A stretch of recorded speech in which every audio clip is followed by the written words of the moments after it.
George, la journée est terminée. Ne me dis pas que tu restes encore ici pour le reste de la nuit. Commissaire, laissez-moi encore 2 heures, s'il vous plaît. Au revoir, George. C'est une blague? Tu vas pas encore rester ici? On aura les résultats du labo demain. Ouais, de toute manière, je n'ai rien à faire. Autant bien rester ici, non? Comme tu veux.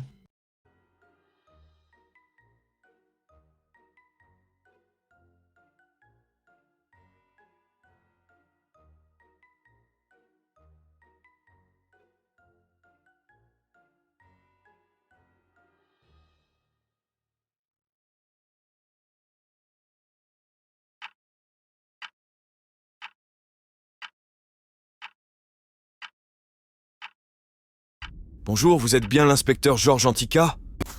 Oui, c'est moi. Et vous êtes? Je m'appelle Frédéric Fognas, l'inspecteur Frédéric Fognas du commissariat de Montmartre. J'aimerais avoir votre avis sur les meurtres liés aux charades. Et pourquoi donc? Je suis le nouvel inspecteur chargé de l'enquête. Je suis un peu novice mais talentueux. Et puis comme c'est la seule enquête que vous n'avez pas réussi à résoudre, je me suis dit qu'un bleu comme moi aurait bien besoin d'aide. Je veux bien. Mais qui vous a conseillé de m'appeler?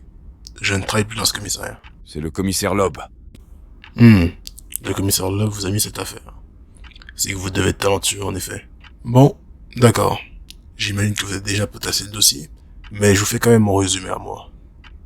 Pour commencer, les victimes sont de jeunes adolescents, entre 16 et 17 ans. Le tout est parti dans 8 écoles, et ils sont 10 victimes au total. Tous les meurtres ont eu lieu à Montmartre, Clignancourt et La Chapelle, de 2015 à 2017. Les meurtres étaient très souvent d'une rare violence. Les coups étaient répétés, et pour certains, les cadavres n'étaient même pas identifiables. Heureusement pour nous, ils avaient leur carte d'identité sur eux. Puis, les meurtriers laissent toujours l'arme du crime sur les lieux du crime. Et laissent toujours une enveloppe plastifiée avec une charade, censée nous orienter sur les possibles raisons du meurtre. Ainsi que la personnalité de la victime ou bien le lieu du prochain meurtre. Si j'en crois les charades déjà résolues...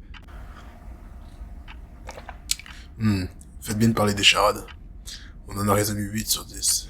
Les 2 victimes qui n'étaient pas identifiables s'appelaient Solange Roy et Victor Duchesne. Tous deux retrouvés à Montmartre. Ces meurtres faisaient penser à des crimes haineux, surtout qu'il n'y avait pas de vol. On aurait dit qu'il en voulait personnellement à ces jeunes. En êtes-vous sûr, il était très difficile de trouver des points communs entre les victimes, puisqu'il n'y a aucune similitude entre toutes ces personnes. C'est vrai qu'ils n'ont ni amis, ni famille en commun. Aucune activité faite ensemble. À vrai dire, la plupart des victimes ne se connaissent même pas. Même sur les réseaux. Il n'y avait rien.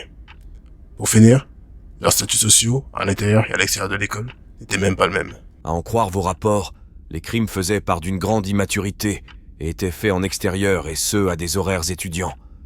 Mais les suspects avaient toujours un alibi pour un autre meurtre. Vous suspectez donc un étudiant?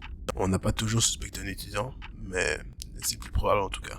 Aussi je vous appelle, car j'ai résolu le sens d'une des charades non résolues. Celle des sœurs ou des 3 tours? Les 3 tours. Je sais déjà, mais il n'y a rien au milieu de ces 3 tours. La charade ne faisait pas référence aux 3 tours où sont morts 3 des 10 victimes.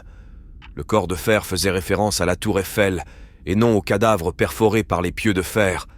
De Sully ne faisait pas référence à Guillaume de Sully, qui était une des victimes, mais bien à l'évêque de Sully, qui a fondé Notre-Dame. Puis pour finir, celle du cœur ne faisait pas référence au cadavre dont le cœur avait été arraché, mais au Sacré-Cœur. Alors, qu'y a-t-il au milieu de tout ça? L'Opéra Garnier, mais surtout un entrepôt désaffecté qui servait de repère aux tueurs. L'on a trouvé de nouveaux éléments pour l'enquête. Il y avait des habits de toutes les écoles où les meurtres avaient eu lieu. Et pas que des habits étudiants.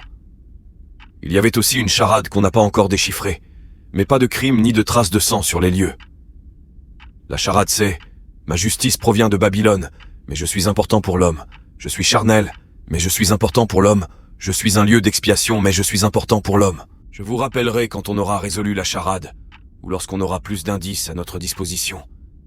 Et si vous voulez me rappeler, faites-le sur le téléphone avec lequel je vous parle.